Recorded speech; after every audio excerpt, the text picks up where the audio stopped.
Hi everyone, good morning. कैसे हैं आप सब? आई होप आप सब बहुत अच्छे होंगे and welcome to my new blog. Morning का टाइम था अप्रॉक्स 7 और 7:30 के आसपास का टाइम रहा होगा।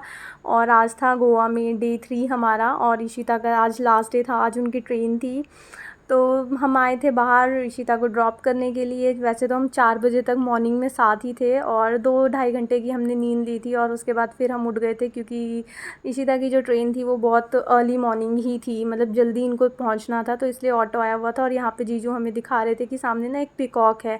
मुझे तो दिख नहीं रहा था, पर जीजू कह रहे थे उस साइड है, तो इसलिए मैं उधर की साइड मतलब कैमरा करा हुआ था और उधर की साइड हम देख रहे थे, और बहुत ही भारी मन के साथ उसको बाय करा। और उसके बाद फिर फुल डे हम अपने रूम पे ही रहे। हम उस दिन बिल्कुल भी कहीं बाहर नहीं गए।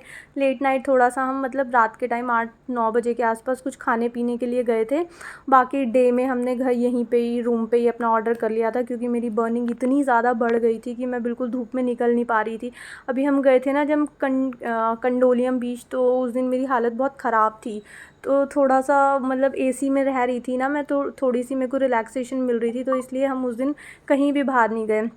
मेरा टी ज़ोन एरिया, नोज़ और ये चीक्स थे ना, वो बिल्कुल अभी कैमरे में शायद इतने अच्छे से समझ में नहीं आ रहा होगा, लेकिन बहुत ज़्यादा रेड हो गए थे। और जब मैं घर पहुंची थी ना, मतलब बिल्कुल बुरी हालत हो गई थी। स्किन पे पूरी पपड़ियाँ पपड़ियाँ निकल रही थी मेरे, क्योंकि अब मैं घर पहुंच चुकी हूँ, तो इसलिए तभी मैं वॉइस ओवर कर रही हूँ और बता रही हूँ। जैसे जैसे एक एक दिन बढ़ा ना, स्किन की मेरी हालत ना और ज़्यादा ख़राब होती चली गई।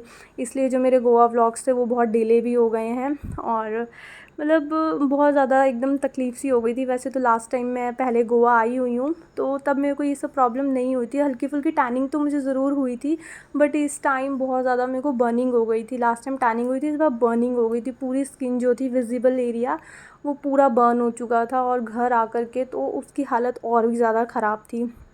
तो यहाँ पे हमारी मॉर्निंग में नेक्स्ट डे हमारी फ़्लाइट थी। इशिता की हमसे एक दिन पहले थी, और नेक्स्ट डे हमारी फ़्लाइट थी, तो हमने कैब वगैरह बुला ली थी और वहाँ से हम एयरपोर्ट आ गए थे। ये न्यू वाला गोवा में 2 एयरपोर्ट हैं। जब हम आए थे तो हमारा दूसरा एयरपोर्ट था पुराने वाला, और ये न्यू एयरपोर्ट इसको बोल रहे थे मोपा करके। तो उस वाले एयरपोर्ट से हमारी फ़्लाइट थी, तो हम वहाँ पहुँचे थे। हमने चेक इन वगैरह करा लिया था, बोर्डिंग पास वगैरह हमने ले लिए थे। अपना बैग वगैरह जो था, वो ट्रॉली बैग वो सबमिट कर दिया था।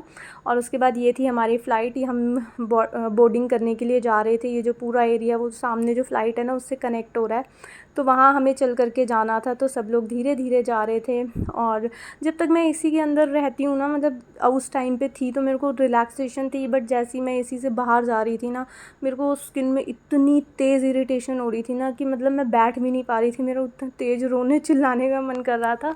मैं बर्दाश्त से बाहर हो रहा था कि मैं किसी तरह घर पहुँचूँ और मैं डॉक्टर वगैरह को दिखाऊं। बहुत ज़्यादा हालत ख़राब थी, क्योंकि घर पे होता है ना, थोड़ा कंफर्ट वगैरह भी हो जाता है, और सफ़र में हमें थोड़ी भी प्रॉब्लम होती है ना, तो और भी ज़्यादा दिक्कत फ़ील होती है। और उसके बाद हम फ़्लाइट वगैरह में बोर्ड कर चुके थे, और इतनी ज़्यादा चिल्ड यहाँ पे एसी चल रहा था कि ठंड लगने लग गई थी। और फाइनली फिर हमने यहाँ पे से टेक ऑफ़ करा, और मतलब छोटी सी झलक देखने के लिए ना, मैं इतनी देर मतलब फ़ोन को विंडो पे लगा करके बैठी रही। मेरी बेटी के साथ मेरी लड़ाई भी हो रही थी, जाते हुए भी आते हुए भी बोल रही, मम्मा मुझे बैठना है विंडो सीट पे। मैंने बोला बस मुझे थोड़ी सी क्लिप लेनी है। तो वो बोलती है, अरे मम्मा मुझे भी तो यही देखना है कि हम फ्लाई कैसे करते हैं।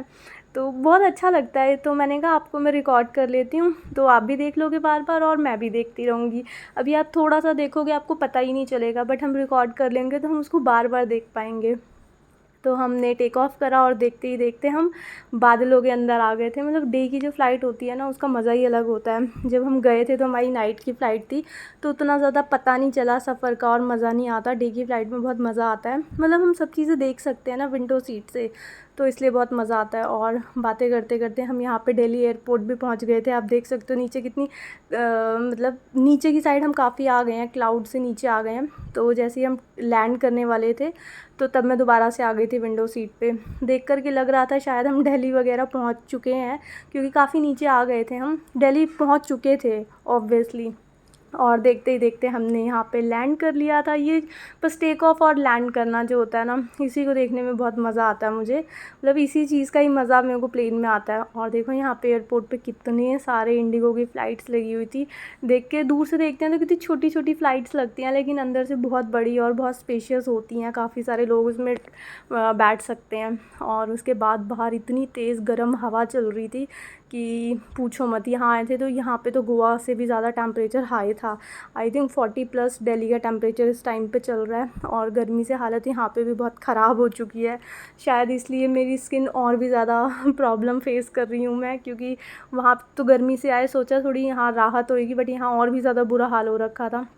बट हाँ, थोड़ा-सा ये हो जाता है कि मतलब हमारे लिए यहाँ का एनवायरनमेंट जो है वो सूटेबल है और वहाँ का नहीं था, तो बहुत प्रॉब्लम हो रही थी वहाँ पे।